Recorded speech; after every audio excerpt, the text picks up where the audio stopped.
Welcome. We're going to go through part 3 now of Advanced Risk Tools and Events. This is the application of the ISO 31010 to events and festivals.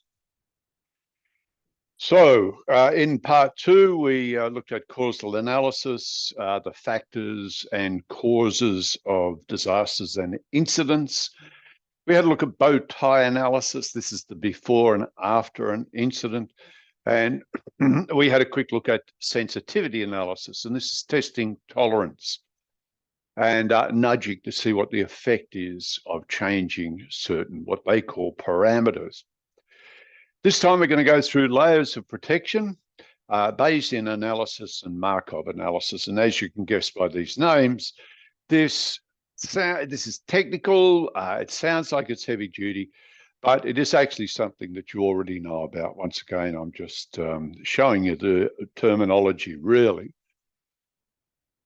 So layers of protection you'd be quite familiar with because you do it for your own events and you do it when you go to the airport. Anything that has to do with security is generally layered. There's various levels of security, and that's what layers of protection means. Okay. Then the question is, how much does each layer contribute to minimizing the risk?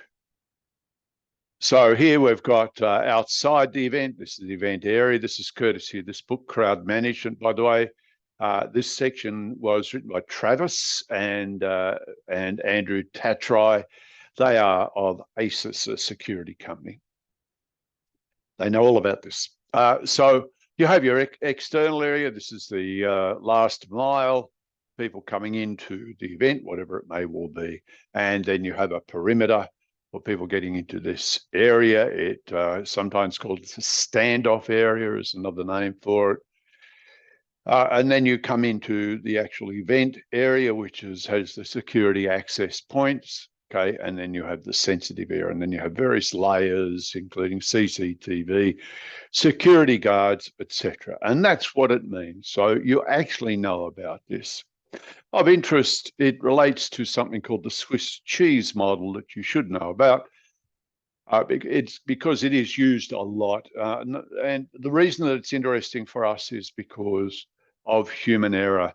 James Reason, who put this together, the Swiss cheese model, realized that no matter what you do, there will be human error. There will be accidents, right?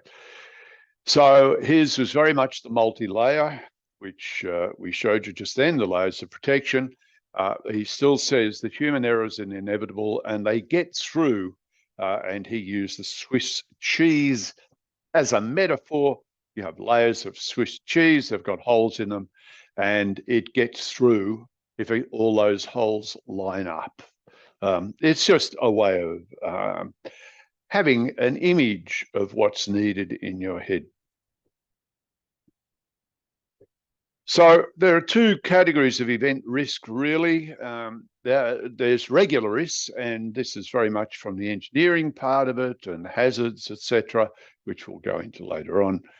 A good example of it is if you're using a forklift at an event and you looked up forklifts and the risks, etc., you would find that within 1 million hours of forklift operation, you get 1 serious injury, 2 near misses, and 3 asset damage incidents. Now, this has happened at one of the events I was at with a forklift, and I'm sure you've seen a forklift backed into something.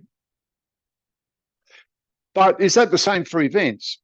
Either way, this is where the likelihood and consequence are already known, and hence you can put money aside or insurance, which then can be estimated to cover the loss. Okay, so that's very much engineering. The problem with us is that when we're doing events, particularly if you're doing unusual events, which is sort of my history, it's all about uncertainty. There is no past frequency for this type of incident. This is very important, this concept of frequency, by the way, and often people think it's just a matter of finding out how often that incident has happened in the past. Well, sometimes those incidents have never happened in the past. So how do you work it out then? And we'll get to that in a sec. We have things that will happen because the complexity of the situation, it's not linear. You can't say A equals produces B, produces C, produces D. Things can happen very, very quickly. And because our events are about innovation, hence the name event, out of the ordinary. But many events try to eliminate this uncertainty through standardization, which is sort of the so that would be the same sort of seating at the events, the same car parks in the same areas, the same entrance, the same food. You know, it's what is it? Chicken, beef, or vegetables. Venue configuration. They then move the innovation to the field of play or on the stage. And a good example of that is the plethora of arenas and stadiums that have been built.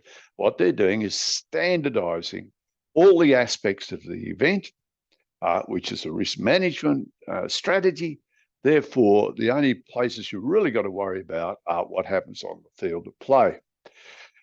Conference centres are an excellent example of standardization, and I'm sure if you've been to enough of these, you realise that the differences aren't really that significant.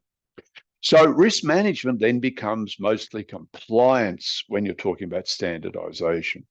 Now, uncertainty is very important in my type of events because I like the serendipity, I like the surprise, I like the difference, I like the venues that may be beaches or volcanoes or something like that. That to me is what an event's about. So what do you do then? Well, you have a thing called Bayesian analysis, believe it or not. And this recognizes that you have to guess the probability. Guess is probably not the right word for it. You estimate the probability of an incident, and that's called prior probability. So really, when you're doing risk management, that's what you're doing, by the way. You're looking at the probability. If the probability is zero, then it's got nothing to do with your event. So what you do then, and this is the importance of a risk register, is you're constantly updating the probability as new evidence is available. That means when there's changes, you keep looking at those sort of incidents or things that could happen, and if they become more likely as a result of any of the changes. Okay, so that's called updating. Okay, so you have a prior probability, you update it, and you get a posterior probability. And that's called Bayesian analysis. Obviously, there's a lot more to this. And certainly there are some very thick books written about this, and it's quite fascinating. And believe it or not, this is how artificial intelligence works. So the last one of these fairly heavy-duty terminology is called Markov analysis, another mathematical term like Bayesian. And the only place I've seen this applied, mind you, I haven't put my brain to this in any big way, but the place I've seen this applied extremely well is on crowds. And what Markov analysis, the idea is that you could describe the state of something at a time, at a certain time. And then there's a change, and then you look at the new state of something. That's probably the easiest way to say it, and I'll illustrate it with regard to crowds. ASIS, that security company I told you about, has software that looks at crowds, and you can see a crowd there. And the cameras describe the density, right? The flow, and you can see there's not a lot of flow going on here. Mind you, that's a still camera. And the mood of the crowd. Now, you can see the crowd there's pretty sort of neutral mood, if not happy, a few people smiling. So a camera can pick that up, no trouble at all. Okay, so you have a state, and that's described by these three variables. They're not independent variables, by the way. Now, if it gets too dense, that mood will change, for example. And then something happens, right? And in this case, at Vivid, a ferry arrives, right? When a ferry, because Vivid is an event on the harbour. So people come by very often, and it unloads 500 people. Now, what's the new state of the crowd? Right, now, that's quite important because this affects the crowd and it becomes a new state. Now, is that state dangerous? Is it going to cause trouble? Is it going to trigger a panic or something like that? And so there's the new state described by density, flow, and mood. And those three variables should be able to enable you to predict things.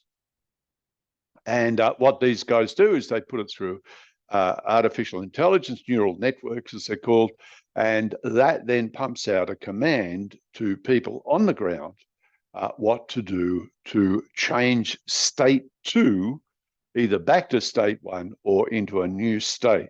And that new state would be a happier crowd where it's not as dense and there's a bit of flow. Okay, so what this would say would be open gate A, for example, and that would be pumped to the people. So that's Markov analysis. I'm sure there's a lot more that it could be used for at events, but that's the one that I've seen. So that's the end of part 3, layers of protection. Remember that, Bayesian analysis and Markov analysis. Now, I hope that's given you a bit of an idea of what they are.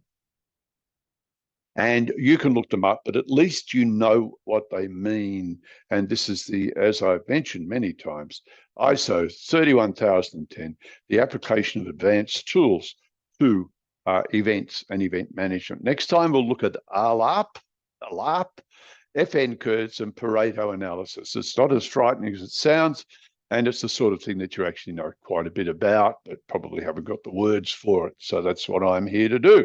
Provide the words. If you want more information, you can always look up these books, which I wrote in the last couple of years, actually, by all means. And you're welcome to leave a comment below. Go to my website, if you like, epms.net, and you'll find my email there. So thank you very much, and we'll go on to the next part.